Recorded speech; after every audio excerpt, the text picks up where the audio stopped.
शं वरुणः शन्नो भवत्वर्यमा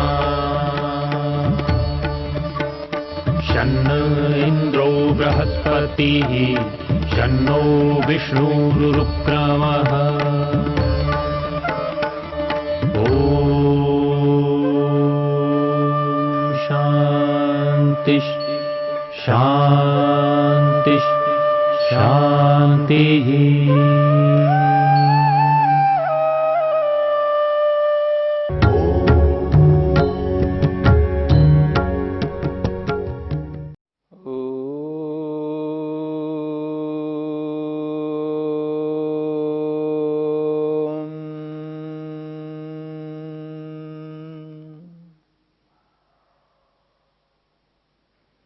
साधन पाद के 4 सूत्रों को लेकर के विचार किया है। पहला सूत्र है तपः स्वाध्यायेश्वर प्रणिधानानि क्रिया योगः। सर्वसाधारण को ध्यान में रखते हुए जिन्होंने अपने मन को एकाग्र करने का लक्ष्य नहीं बनाया है, जिनका एकमात्र उद्देश्य है संसार, सांसारिक पदार्थ, विषय भोगों को लक्ष्य बना करके चलने वालों को ध्यान में रखते हुए वे भी योग पर आरूढ़ हो जाए, उसके लिए साधन पाद का वर्णन किया है। साधन पाद के माध्यम से यहां जितने उपाय बताए हैं उन उपायों को लेकर के व्यक्ति योग में जीवन बिता सके। क्रिया योग के माध्यम से व्यक्ति समाधि को सिद्ध कर सके और क्लेशों को कमजोर कर सके, उसके लिए दूसरा सूत्र कहता है समाधि भावनार्थः क्लेश तनुकरणार्थश्च। समाधि की सिद्धि के लिए और क्लेशों को कमजोर करने के लिए क्रिया योग करना है। दूसरे सूत्र में जिन क्लेशों को लेकर के कमजोर करने की बात कही है, वो क्लेश क्या होते हैं, उन क्लेशों की क्या स्थिति होती है, वो कितने प्रकार के क्लेश होते हैं, इस बात को लेकर के तीसरे सूत्र में स्पष्ट किया है। अविद्या अस्मिता राग द्वेष अभिनिवेशाः पंच क्लेशाः। 5 प्रकार के क्लेश होते हैं। अविद्या के रूप में, अस्मिता के रूप में, राग के रूप में, द्वेष और अभिनिवेश के रूप में। ये जो 5 क्लेश बताए हैं, इन 5 क्लेशों का जो मूल है, आधार है, वो है अविद्या, जिसको चौथे सूत्र में स्पष्ट किया है। अविद्या क्षेत्रम उत्तरेशम प्रसुप्त तनु विच्छिन्न और उदाराणाम। अविद्या क्षेत्रम उत्तरेशम प्रसुप्त तनु विच्छिन्नोदाराणाम। ऐसा कहकर के यहां ये बात स्पष्ट की गई है कि अविद्या सबका मूल है। सबका किन सबका? अस्मिता का, राग का, द्वेष का और अभिनिवेश का। इन चारों क्लेशों का आधार मूल वो अविद्या है। यदि अविद्या को ही हटा दिया जाए तो न तो अस्मिता होगी, न राग होगा, न द्वेष होगा, न अभिनिवेश होगा। इन चारों क्लेशों का आधार प्रसव भूमि अविद्या है और ये 5 क्लेश 4 अवस्थाओं में विद्यमान रहते हैं।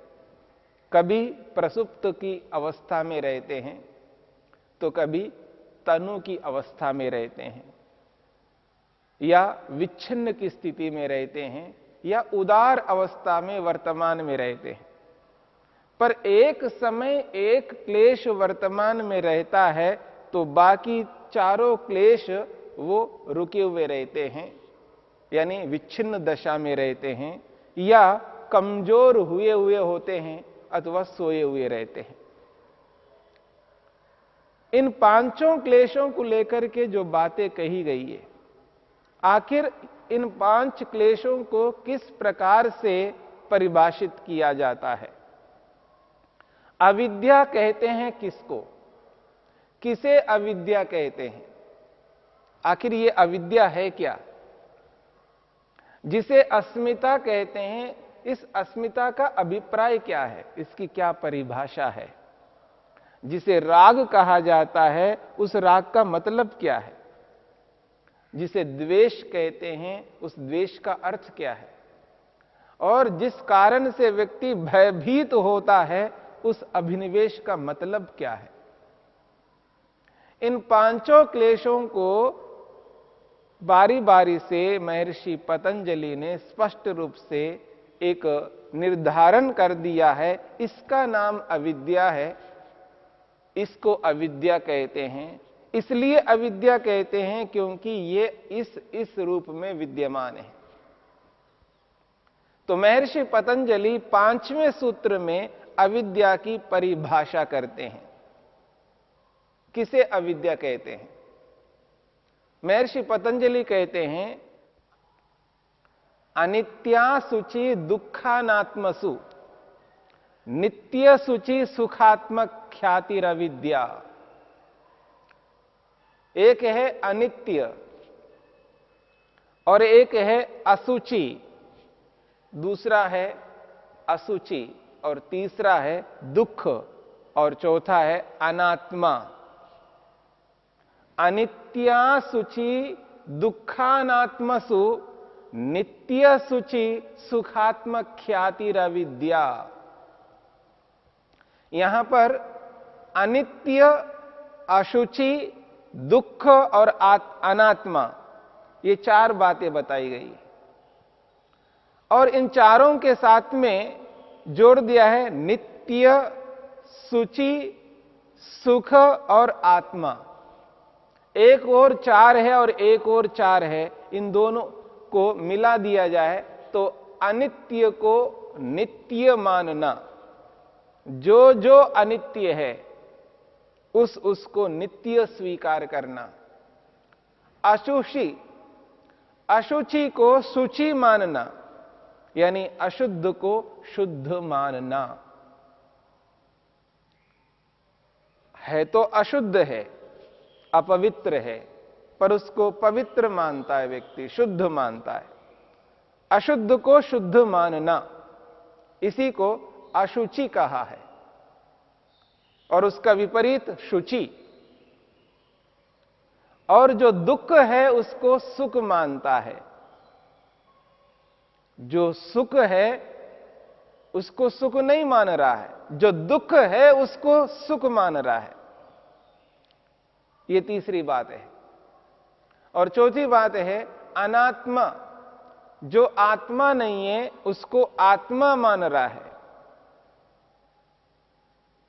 तो अनित्य को नित्य मानना एक बात, अशुद्ध को शुद्ध मानना दूसरी बात, और दुख को सुख मानना तीसरी बात, और अंतिम चौथी बात है जो अनात्मा है, यानी जिसको हम जड़ कहते हैं, जड़ को चेतन मानना। ये चार बातें हैं और जहां ये चारों बातें हैं वहां पर अविद्या है।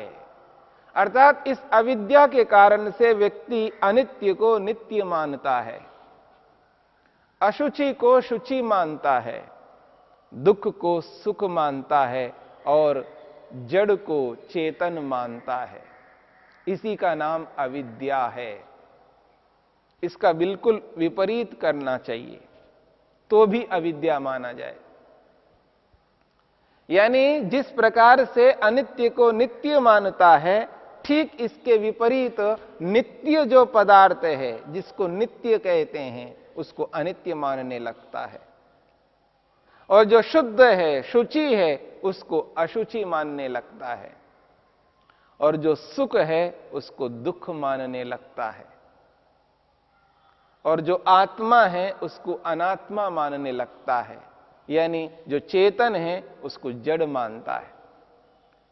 चेतन को जड़ मानना सुख को दुख मानना और शुद्ध को अशुद्ध मानना और नित्य को अनित्य मानना,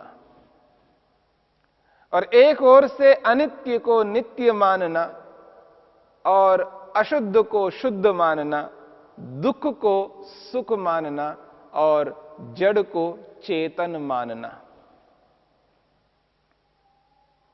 ये जो स्थिति है ये प्रत्येक व्यक्ति में देख सकते हैं। जो जो अनित्य है उसको वो नित्य मानता है। उदाहरण लेते हैं हम अपने शरीर को ही। जिस शरीर में हम रह रहे हैं, इस शरीर को क्या मानता है व्यक्ति? हां, शब्दों से तो मानता है अनित्य है, पर व्यवहार से इसको नित्य मानता है। जिस शरीर में व्यक्ति रहता है उस शरीर को वो व्यवहारिक तौर पर नित्य मानता है। इसलिए व्यक्ति कहता मैं नहीं मरूंगा। मरते हुए लोगों को देखता है, वो भी मर गया, वो भी मर गया, सब मरते जा रहे हैं, पर मैं नहीं मरूंगा, ऐसा व्यक्ति अनुभव करता है। इसी को अनित्य को नित्य मानना है। हां, जब पूछा जाएगा उस व्यक्ति से तो वो शब्दों से तो यही बोलता है कि हां, तो सबको मरना है। जैसे व्यक्ति स्मशान में जाता है और मरे हुए व्यक्ति को देखता है और बोलता है एक दिन तो सबको मरना है, सबको मरना है। लेकिन जैसे वो स्मशान से बाहर निकल के आता है और व्यवहार में लग जाता है, वो यही मानता है मैं नहीं मरूंगा, मैं नहीं मरना चाहता हूं, मैं नहीं मरूंगा। अनित्य को नित्य मानता है। शरीर अनित्य है पर उसको नित्य मान करके व्यवहार करता है। इसी का नाम है अविद्या। ये अविद्या का एक स्वरूप है। यदि व्यक्ति अनित्य को अनित्य मानता है तो उसको दुख नहीं होना चाहिए। जैसे कपड़ा है, ये कपड़ा अनित्य है, व्यक्ति को समझ में आता है। जब ये फट जाता है तो उसको दुख नहीं होता है। ये पुराना हो जाता है, फट जाता है, उसको कभी दुख नहीं होता है।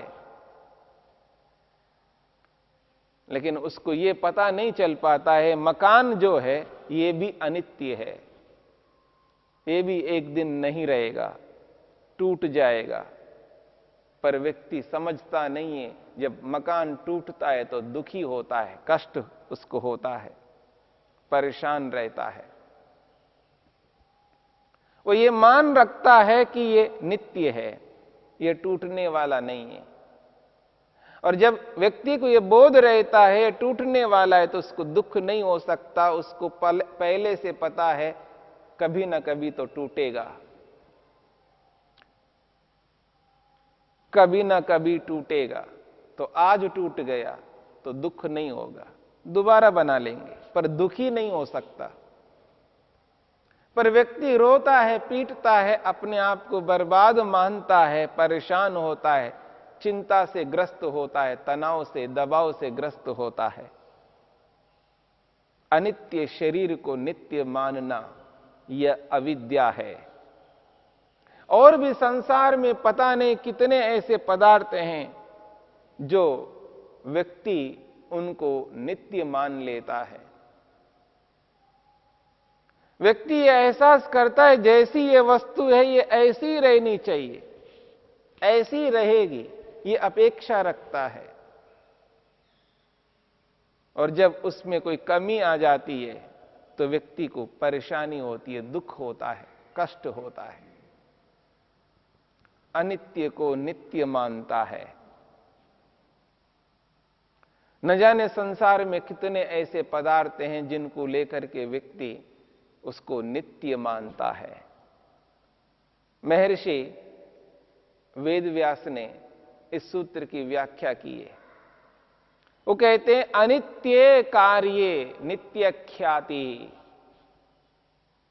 अनित्य कार्ये, जो अनित्य कार्य पदार्थ है उनको नित्य ख्याति ही, उनको नित्य समझता है, नित्य जानता है।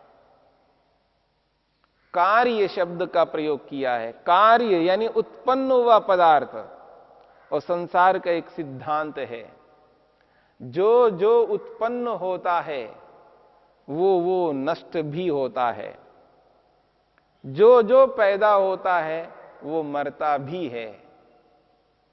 उत्पन्न हुआ पदार्थ उसी रूप में सदा के लिए कभी नहीं रह सकता। जब इसका बोध व्यक्ति को हो जाता है तो उसको दुख नहीं होता है। जो भी उत्पन्न होता है, जो भी बनता है, जिसको पैदा किया जाता है, जिसको बनाया जाता है, वो वैसा का वैसा कभी नहीं रह सकता। कभी ना कभी उसका विनाश होगा। जब उसका विनाश होता है तो व्यक्ति को दुख इसलिए नहीं हो सकता क्योंकि उसको ये बोध है, ये जानकारी है, ये समझ है कि ये एक दिन नहीं रहने वाला था, अब नहीं रहा।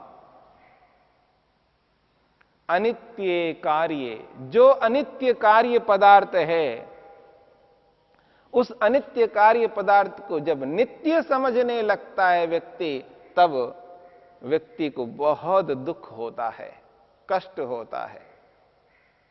महर्षि वेदव्यास यही कहना चाहते हैं, जो अनित्य उत्पन्न कार्य पदार्थ है, उस उत्पन्न कार्य पदार्थ को जब व्यक्ति नित्य मानने लगता है, सदा रहने वाला मानता है, तब व्यक्ति के जीवन में दुख प्रारंभ होता है, कष्ट प्रारंभ होता है।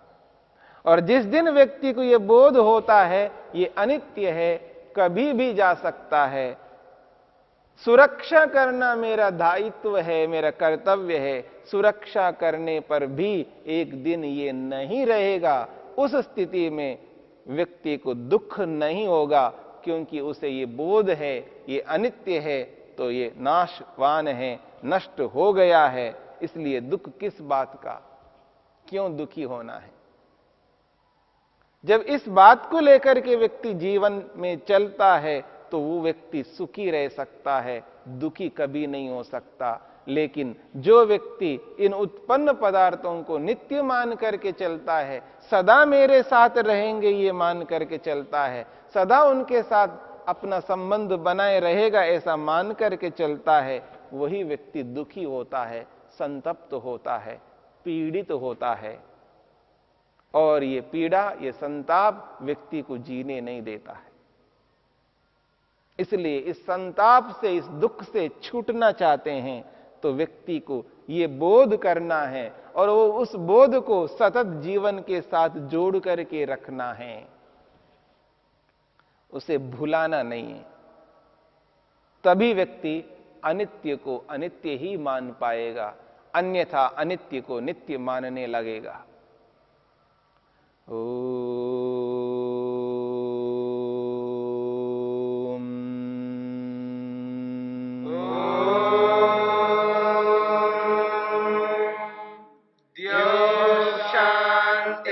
शांतिरंतरिक्षं शांति पृथिवी शांतिरापः शांतिरोषधयः शांतिः वनस्पतयः शांतिर्विश्वे देवा शांतिर्ब्रह्म शांति सर्वं शांति शांतिरेव शांति क्षमा शांतिरेधि।